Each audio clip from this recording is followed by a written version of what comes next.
സ്വാഗതം ആശംസിക്കുക എന്നതാണ് എൻ്റെ കർത്തവ്യം. ഏറ്റവും സന്തോഷത്തോടെ നമ്മുടെ PTA പ്രസിഡന്റിനെ ഞാൻ സ്വാഗതം ചെയ്യുന്നു. കുഞ്ഞു പൈതങ്ങളാണ്.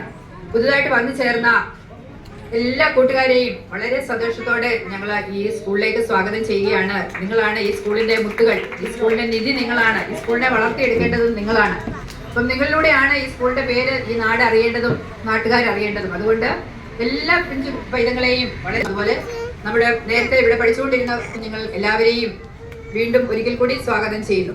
അതുപോലെ PTA അംഗങ്ങളായിട്ട് ഈ ദിവസങ്ങളിലൊക്കെ ഇവിടെ വന്ന് സഹായിക്കുകയും ഇവിടെ വൃത്തിയാക്കുന്നതിലൊക്കെ സഹകരിക്കുകയും ചെയ്ത എല്ലാ രക്ഷകർത്താക്കളെയും, നാളത്തെ തലമുറയായിട്ടും നാളത്തെ ഭരണാധികാരികളായിട്ടും നാളത്തെ വലിയ വലിയ ആളുകളായി മാറേണ്ടത് ഈ പിഞ്ചു പൈതങ്ങളാണ്. ഇവർ തീർച്ചയായിട്ടും ഉണ്ടാകുന്ന ഈ ഒരു അവസരത്തിൽ അറിയിക്കുകയാണ്.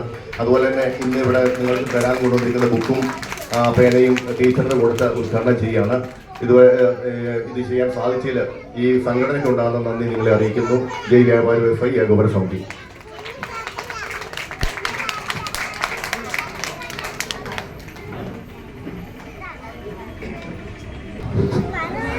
ഉപകരണങ്ങൾ വിതരണം ചെയ്യുകയാണ് നമ്മുടെ പ്രിയപ്പെട്ട വ്യാപാരി വ്യവസായി ഏകോപന സമിതിയുടെ ഭാരവാഹികൾ.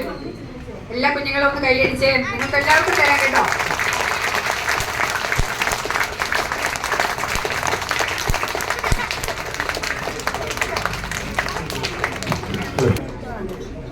നമ്മുടെ പത്തനാട് DYFI യൂണിറ്റിലെ നേതൃത്വമാണ് അവർക്ക് പഠനോപകരണങ്ങൾ ഇപ്പോൾ വിതരണം ചെയ്യുന്നത്.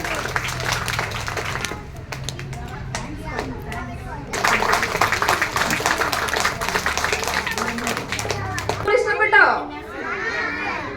എല്ലാരും മിടുക്കി പിള്ളേരും മിടുക്കനുള്ളവരും കേട്ടോ.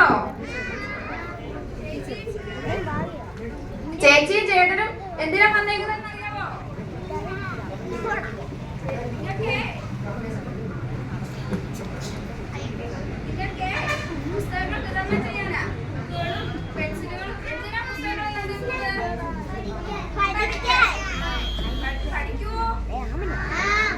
ഓക്കെ, ഞങ്ങൾ എത്ര പേര് വന്നറിയോ ഞങ്ങൾ ചെയ്യാൻ?